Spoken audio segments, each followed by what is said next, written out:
আল্লাহ যেন বলতেছে আমাদেরকে, বান্দা তুমি জানো না আমি সেই আল্লাহ, আমি সেই মালিক যে মালিক চাইলে কোন হও বললেই হয়ে যায়।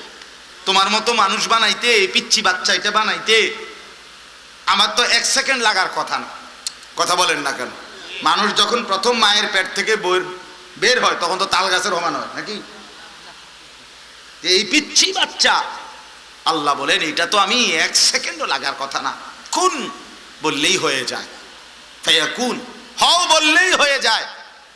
কিন্তু সেই মালিক আমি কুন না বলে আমার নিজের হাতে 1 দিন না 2 দিন না 9টা মাস একটানা মায়ের অন্ধকার রেহেমে জরায়ুতে রেখে নিজ হাতে কাউরে না জানিয়ে পৃথিবীর কাউকে কোনো সাড়া শব্দ না করে আমি আল্লাহ 9 মাস লাগাইয়া বান্দা নিজ হাতে তোমারে সাজাইছি।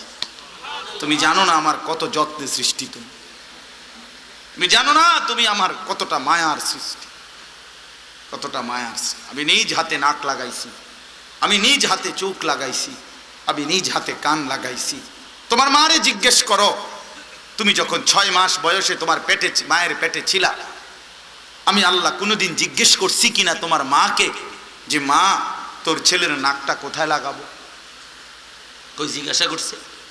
কথা বলেন না। মা তোর ছেলের কান কোথায় লাগাবো? রব্বুল আলামিন বলে না, পৃথিবীর কাউকে জিজ্ঞেস করি নাই, আমি রব্বুল আলামিন একাই আমার কুদরতি হাতে বান্দা তোকে সাজিয়েছি, বানিয়েছি আমি, সাজিয়েছি আমি। তাহলে আমি তোমাকে সবচেয়ে সুন্দর করে বানিয়েছি। আমি অনেক সময় বলি এতদিন লাগলো কা? যেন আল্লাহ তাআলা প্রতি সেকেন্ডে তো আল্লাহ তাআলা তার অসংখ্য মাখলুক বানাইতেছেন। তো মায়ের পেটের এক বাচ্চার চোখে নাক দিয়া তো আল্লাহ তাআলা যেন তার কোটি কোটি সৃষ্টি যাদেরকে আল্লাহ নাক দিছেন যত মাখলুকাতের সবগুলো যেন আরেকবার তাকাইছেন, তাকাইয়া আবার বান্দার নাক দেখে যেন হ্যাঁ এটা সেরা, এটা সবচেয়ে সুন্দর। এভাবে দেখে দেখে যেন আল্লাহ তাআলা মায়া করে করে আমাদেরকে সাজিয়েছেন।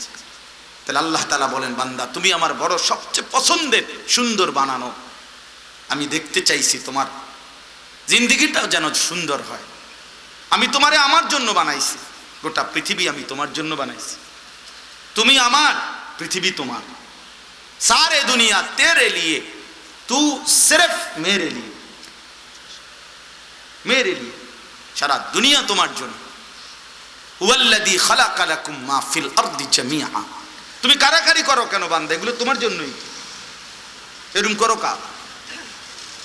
দুনিয়া এভাবে কামরা কামরি করো কেন? আরে দুনিয়া তো তোমার জন্যই। তুমি এমন পাগল হয়ে গেলা কেন দুনিয়া নিয়া? তুমি যেইভাবে দুনিয়ারে কামড়াইয়া ধরতেছ, তুমি তো এরপরে কিছু আছে এটা ভুলেই গেছো। ইয়ালামুনা যাহিরাম মিনাল হায়াতিদ দুনিয়া ওয়া হুম আনিল আখিরাতি হুম গাফিলুন। রব্বুল আলামিন বলে বান্দা তুমি তো কেবল দুনিয়ার জীবনের বাহ্যিক দিকটাই বুঝলা, আখিরাতের ব্যাপারে একদম গাফিল হয়ে গেলা। অথচ আমি রব্বুল আলামিন গোটা দুনিয়া তো তোমার জন্যই বানিয়েছি। এমন করো কেন?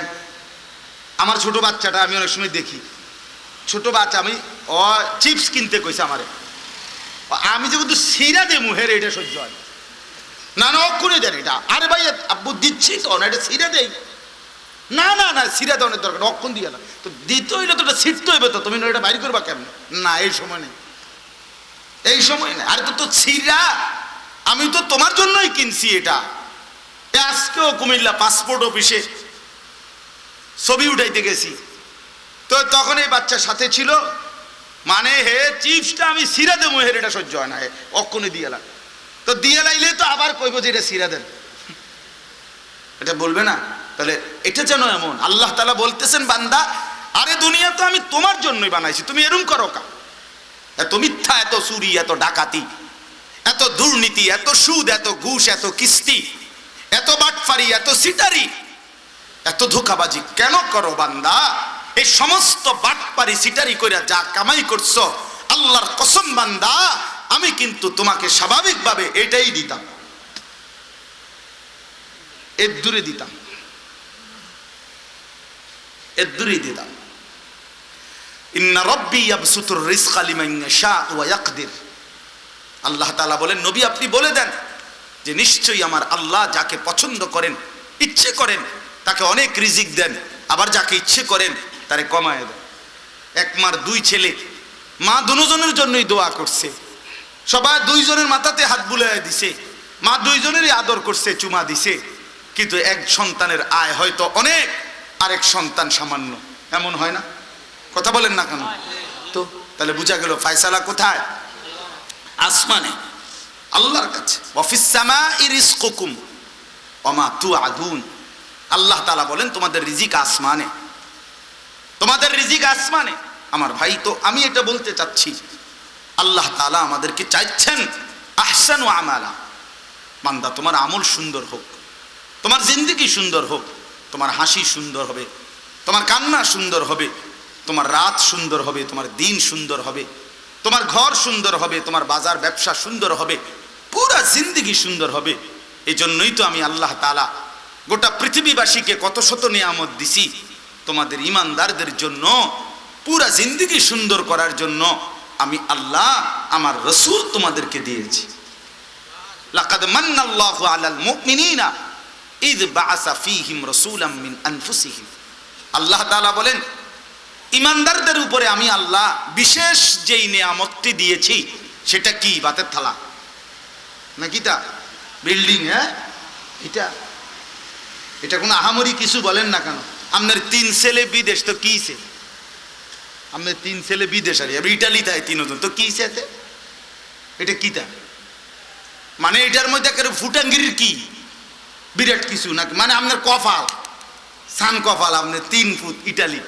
আল্লাহু আকবার! আপনি কত বড় কপাল, আপনি কত বড় সৌভাগ্য, আপনার 14 গোষ্ঠীর কপাল, আপনার 3 ফুট ইটালি। তা আচ্ছা, তো যারা ইটালির জন্ম নিছে তারা এবার কেমন কপাল? এদেশের থেকে যখন ইটালি যাইয়া এত বড় কপালের অধিকারী, তো যারা জন্মসূত্রে ইটালি তারা তো মনে কোনো মুখে নাই, পুরোটাই কপাল।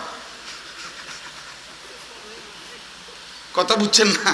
তারা তো আর কোনো চোখ টোক নাই, পুরোটাই কপাল। তাই কথার কথা, আমি ইটালি বুঝাইছি না, মানে বুঝাইলাম আর কি।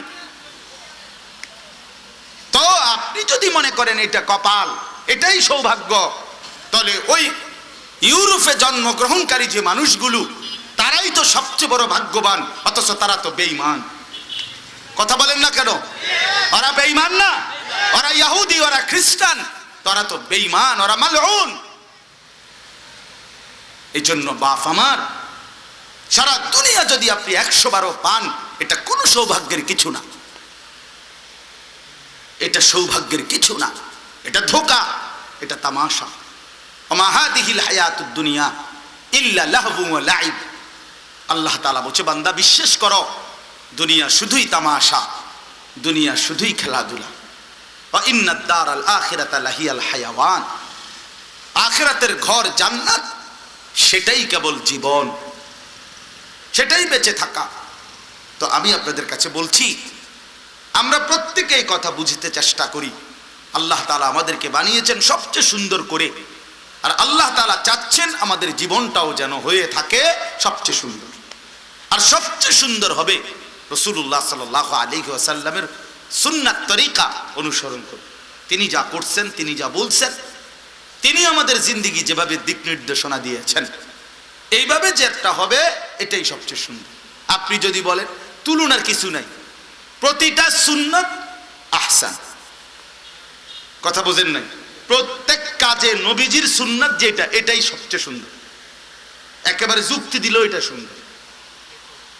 যে কোনো গবেষণায়ও এর ব্যতিক্রমটা সুন্দর হইতে পারে না, সুন্দর হইতে পারে না। আপনি নালে কোনো একটা গবেষণা দিয়া, পৃথিবীর কোনো গবেষকের গবেষণা দিয়ে ইসলামের তরিকা, রাসূলুল্লাহর তরিকা, ইসলামের কোন নিয়ম শৃঙ্খলার ব্যতিক্রম কোনটা আরো সুন্দর, এটা কি সেটা বলে।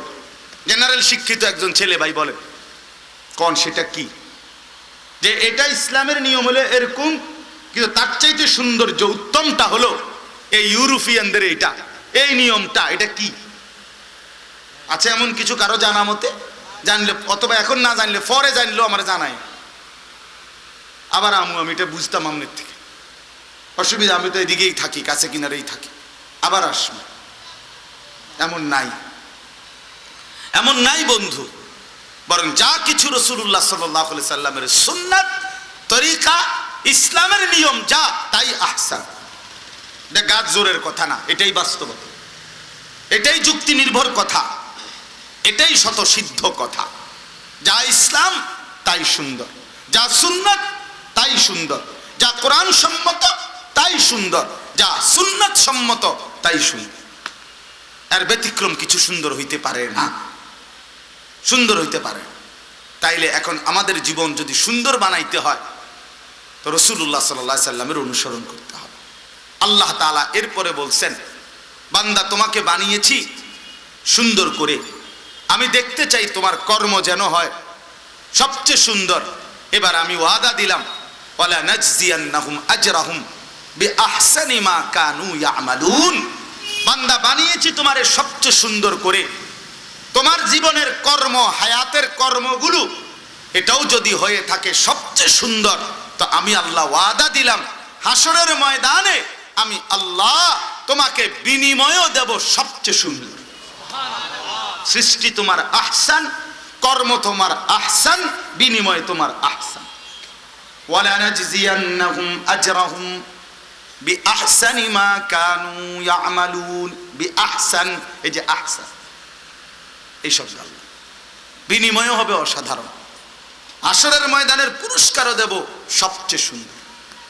আমাদের বাংলাদেশের সারা পৃথিবী বিখ্যাত বর্তমান সময়ে বাংলাদেশের শ্রেষ্ঠতম একজন আলেমে দ্বীন, যিনি গোটা আরব বিশ্বের সমস্ত ওলামাদের কাছে যিনি পরিচিত, এই ভারতীয় উপমহাদেশের সমস্ত আলেমদের কাছে যিনি পরিচিত, বাংলাদেশের রত্ন, গর্ভ, অহংকার, আমার কুমিল্লার গর্ভ হযরত মাওলানা আব্দুল মালিক সাহেব দামাত বারাকাতুহুমুল আলিয়া, মারকাজুদ দাওয়ার শাইখ, হযরতের বয়ানে আমি একদিন সরাসরি শুনছি।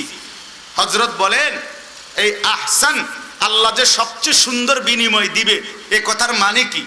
মানে হইল, হুজুর বলছেন প্রত্যেকটি নেককার বান্দা সারা জিন্দেগি যা নেক আমল করছে, করতে গিয়ে প্রতিটি নেক আমলের মধ্যে আল্লাহ যখন বিনিময় দিবে, তখন তার ওই নেক আমলের মধ্যে সবচেয়ে সুন্দর হইছে যেইটা, যেই দিনেরটা, যখন একটা, ওইটারে মূল ধইরা বাকিগুলোরে আল্লাহ তাআলা ওইটার সমান বানাইয়া সমান পুরস্কার দেবে।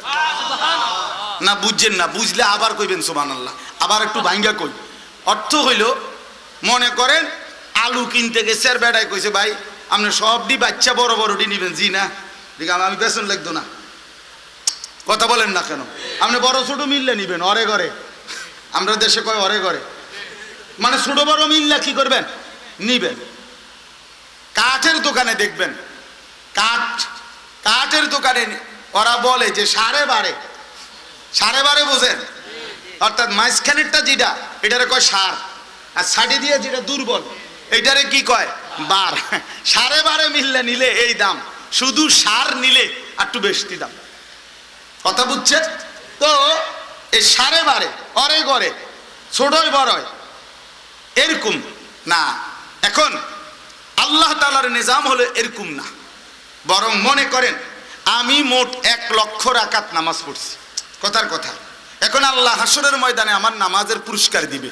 এই 1 লক্ষ রাকাতের মধ্যে যেই রাকাতটা আমার সবচেয়ে সুন্দর হয়েছে, আল্লাহ তাআলা বলবেন ফেরেশতাকে, পুরা 1 লাখ এটার সমান বানাইয়া নেকি দিয়া দাও। এইবার বুঝছেন নি কথাটা? পুরাটারে সার বানাইয়া দাও, বার না। এইটার অর্থ হুজুরের মুখে আমি নিজে শুনছি সামনাসামনি। এজন্য বাপ, এখন আসেন, আমি যে আয়াত পড়ছি, এবার এই আয়াত কেন পড়ছি? এই 3টা কথার দ্বারা আমরা বুঝলাম আমাদের সৃষ্টি সবচেয়ে সুন্দর, আমাদের কর্ম যেন হয় সবচেয়ে সুন্দর, আমাদের আখিরাতের বিনিময় হবে তখন সবচেয়ে সুন্দর। অতএব একজন বুদ্ধিমান হিসাবে